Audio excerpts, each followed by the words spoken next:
먼저 제 원칙은 자꾸 이제 지역에 있는 기업이 네. 수도권에 성공한 기업들의 모델을 따라가는 경향이 있는데 네. 저는 정말 그렇게 해서는 안 된다 생각합니다.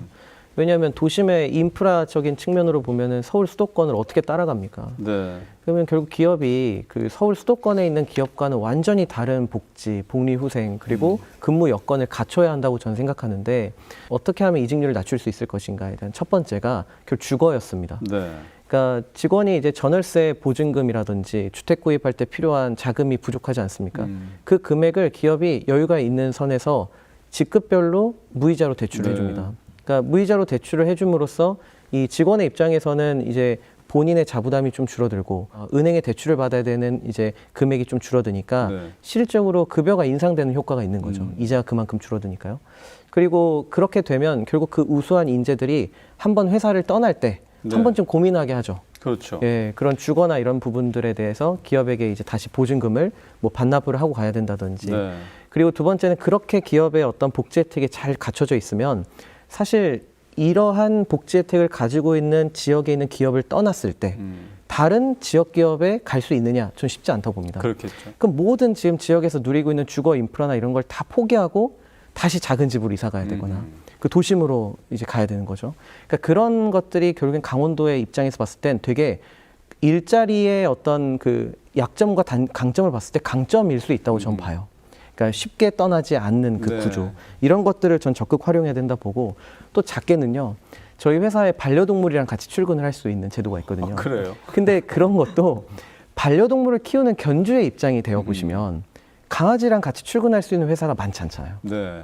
그러니까 그 친구에게는 이직을 하지 않는 결정적인 이유가 될 수 있는 겁니다. 그렇겠네요. 그러니까 결국 기업의 복지 혜택이라는 게 큰 거대 담론적인 그런 정책이 필요한 게 아닙니다. 그러니까 현재 직원들의 컨디션과 그 직원들의 고민을 해결해주는 요소들이 일부 작동만 하더라도 네. 사실 기업에서는 훌륭한 직원들을 이렇게 잃지 않을 수 있는 수단으로 이어질 수 있다. 전 그런 말씀드리고 싶습니다. 역시 청년 기업인이기 때문에 청년들을 위한 다양한 복지를 실천으로 옮기고 계시네요.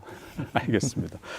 유창근 대표님은 복지와 지원 측면에서 어떻다고 보시는지? 네, 지금 전 대표님 토론에 상당히 저도 동의를 하면서 조금 다른 생각을 좀 갖고 있는 것은 기업이 청년들에게 월급을 준다. 이번에 삼성 반도체의 성과금 문제가 일반적으로 상대적 박탈감을 그랬죠. 심하게 줘서 정말 중소기업을 경영하는 저로서는 어떻게 저런 기준을 맞출 수 있을까? 네.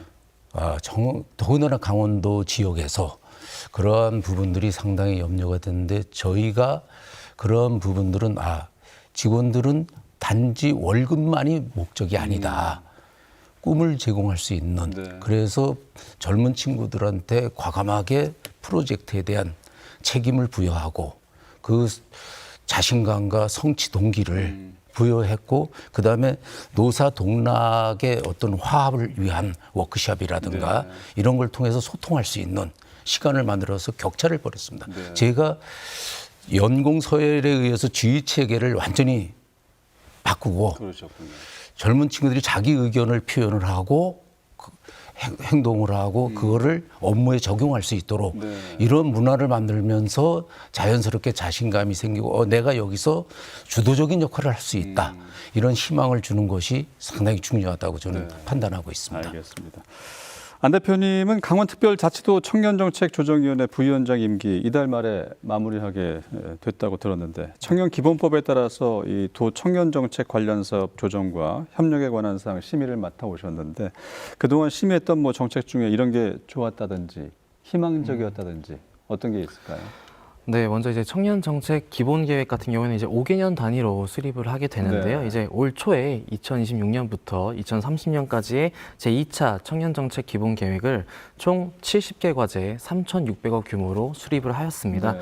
이 부분에서 일자리뿐만 아니라 금융, 복지, 참여 등 다양한 분야에서 각각의 추진 과제를 가지고 진행이 되었는데 말씀하신 것처럼 이제 제가 그중에서 몇 가지만 좀 말씀을 드려보면 창업 자금을 최대 1억 원까지 무이자로 대출해주는 청년 창업자금 무이자 대출 지원 사업이 있을 거고요.